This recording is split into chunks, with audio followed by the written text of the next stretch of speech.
to Almaty Management University. We know you as an entrepreneur, advisor to the president of Сколково Foundation, and also member of the board of trustees AlmaU. That's correct. And today you are in Almaty. Please express your vision on entrepreneurship and the startups development in Kazakhstan in the Central Asia region. How you change maybe your opinion on this matter? Yes, so first of all, it's very interesting to see how things are developing. I think I was here first time 5 years ago, and even this building was not here 5 years ago. So it's interesting to see. I mean, first of all, the entrepreneurship and startups, it's something which was not clear 5 years ago why it is important. Because Kazakhstan, like many other countries, are very much connected to the energy, to the oil, and money coming from that. Same in Russia, where I'm working for the Russian government. And then the idea of the people is that lot of new jobs comes from big industries, factories, infrastructure, and so forth. But actually, I said it 5 years ago, and I said it now, that this is changing fast, because factories, industrial production, even agriculture, even farming needs less and less people because of robotics, because of automatization. So the production will remain, but actually the question is where the new jobs are, what people are doing. And more new jobs are being generated by the small companies, small entrepreneurs. And that's why this is absolutely essential from the economy standpoint. What comes to Kazakhstan and this whole region, I view all the regions the same. I mean, I was two weeks ago in Japan, a week ago in London, and yesterday I was in Arkhangelsk in Russia, which is the northern city, and the problems and the opportunities are pretty much the same. Through the same region, but also same problem. I mean, we are living in a global world, so to say. So the differences are very little. The only what matters is, do you have a high enough education? I mean, do you have schools who can deliver people who can start and run businesses? Do you have enough support from government? Enough support, not all, because I hate that the government is involved. I want that businesses are owned by private people. And then the third one is that, do you have a passion? Do you have energy to run your business? If you have this, then the good company can born and grow in Almaty, Helsinki, or Moscow, or wherever, and the opportunities are equal. Okay, yeah, we agree with you. You are paying careful attention to Almaty Management University's development, and as the first business university in Kazakhstan, AlmaU, what do you think? What are the strengths and weaknesses? Can you tell us? No. Well, first of all, I think this. The reason why I have been helping and being part of the board of trustees is that I'm interested about to see how the countries and how the cities are changing. And it is absolutely clear that, well, in Russia, same story. In Russia, we had to build Сколково business school, for example, and we had to reborn the business school education, because it is not about having a diploma. That's not the key issue. The key issue is that, does business school generate people who are willing and who are ready to run business and start businesses? And that's why I think that business school education is extremely important for all countries. And when I heard about the project, AlmaU project, I think it's 5-6 years ago when I was first time here, and I was asked to be in the board of trustees. I think it's an important for this country and this city to build new companies, and that is why I think AlmaU has an extremely important mission to make. Because if you think about technological innovations, if you don't sell the product, nobody will buy it. The idea that technology itself would sell or innovation would sell, it's not true. You have to have a combination of technical knowledge and business people. And if these people are working together, then you can make great companies. And that's why the mission of AlmaU, I think it's super important for the Kazakhstan and for Almaty region. Okay. Understand.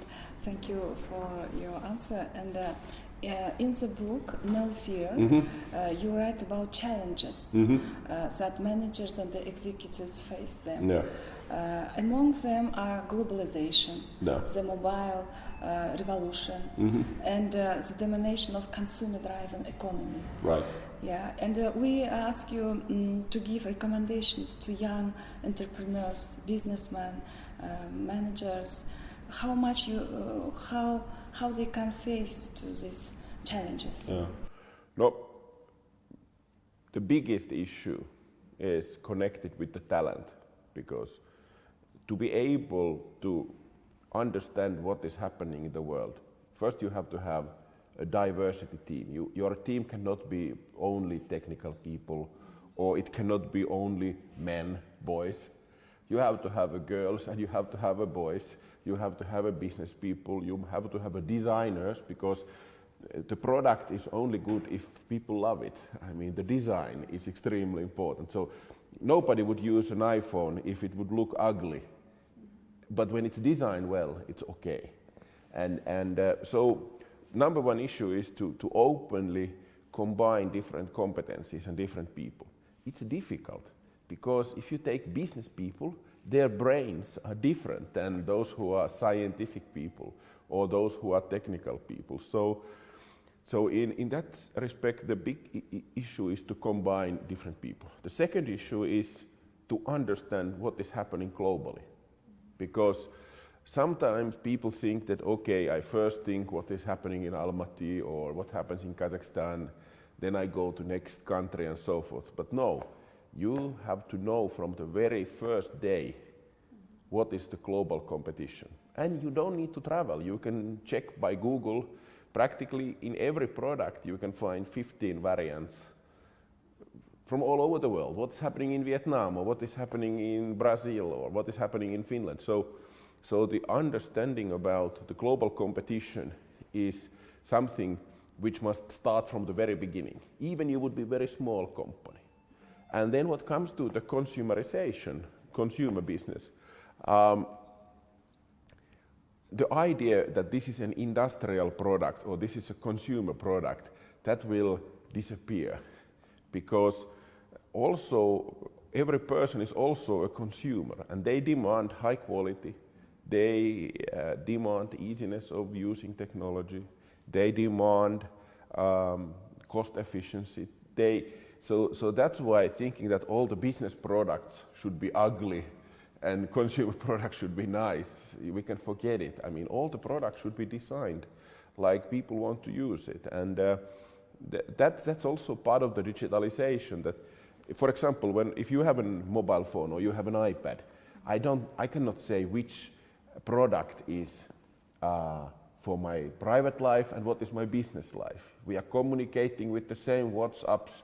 We are communicating with the same tools. We have a similar kind of devices for both business and private life. And that's why the border of work and private life is disappearing also in technology. And these are the kind of key drivers.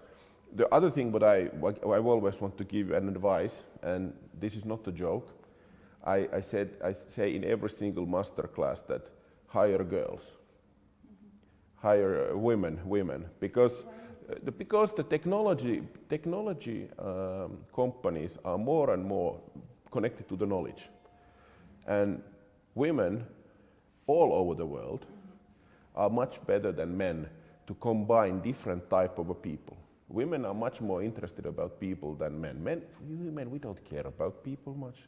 We just want to do business, and we have our testosterone and all that kind of bullshit. So the point is that those companies where I have, for example, a balance of men and women in a team, and women are taking more and more role on connecting great competencies, those are much better. And every time when I'm having a master class and I put the slide on like that, focus on women, of course people start to laugh, like smiling, that what the hell is this? Hire girls. No, that's not, it's purely a business issue, because by combining different competencies, you get better product. And I have this focus on girls only because of money making. That's purely the issue why I'm saying it. I'm not a feminist and I don't care about such an issue. But what I see from the different companies, that's the absolute truth. We see on technological companies such as Microsoft, Google, we see a lot of women on the board of trustees. Yes, leadership, precisely. Yeah, it's absolutely true. And once again, if you take the unicorns, $1 billion companies, the big companies, I mean startups, if you take Supercell or you take any big startups, I mean, there are actually 50-50 men and women. So and it's not an accident. They are not doing, I mean, those founders, they are not doing it for some equal treatment of people or something. No, it's a practical approach. They want to make more money with their companies, and that's why they do such a things. Okay.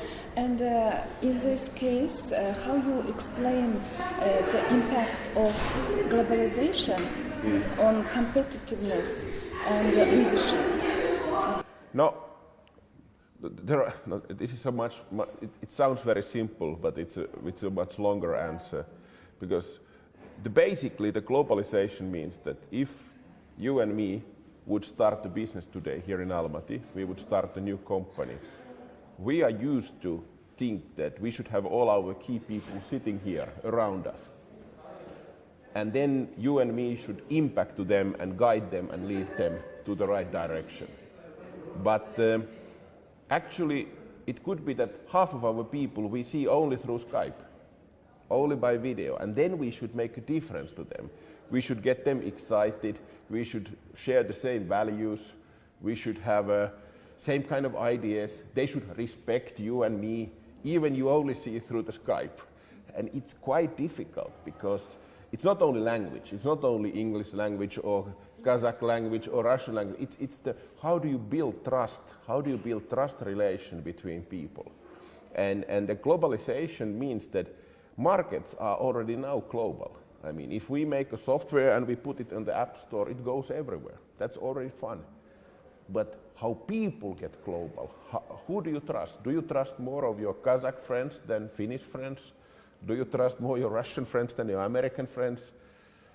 If you would need to give your wallet, your wallet to somebody to trust, do you trust the cameraman more than me, who is a Finnish guy? Because he can speak a local language. So this globalization is a mental issue. It's a how do we think? Who do we really trust? Because if we only trust ourselves, we should not do business at all. If we only trust people here in Kazakhstan, we should not go for global business at all. And this is the fundamental issue. And we should work on this. No, if you want to be in global business, there is no other option. I mean, of course, we can also start a pizzeria here and sell pizza for Kazakhstanian. Then we don't need to be global. But if we want to be in a global business, then we have to be born with the gene, or we have to have an idea that we trust people. Okay, thank you. And in conclusion, we would like to ask you about any life hacks, recommendations to our young generation, to our students. I think that, I already mentioned, but I mean, key three issues is that, first of all, you have to really define to yourself your basic values, like who do you trust? Because if all your friends, all your important people are just around the same city, then work to build relations. I mean, I always make a joke about this in Russia, because Russians are very interested to travel. They travel holidays. And, but that's not international, because they don't have any friends there. I mean, if you travel to Dubai and have a son, that doesn't mean that you are global. You just have a son in Dubai. But if you have a first friend in Dubai, who you trust, then you have gone step forward, or a friend from Finland. That's the important issue. The second issue, which is connected really, is that we should never undermine the importance of different competencies. We should, I mean, all the companies, all the successful companies of technology world is a combination of different competencies. Not only technology, not only business, but the design, finance, and so forth. And my advice to any student, my advice to any person who is thinking about the future career is to think, what are my own strengths in this area and what competencies I need to get? Hiring, working with other people, or learning. And by having those competencies together, then you can do a successful business. Thank you. Thank you very much. Thank you for joining us, and thank you very much. Thank you, Mara. Thank you. Thanks.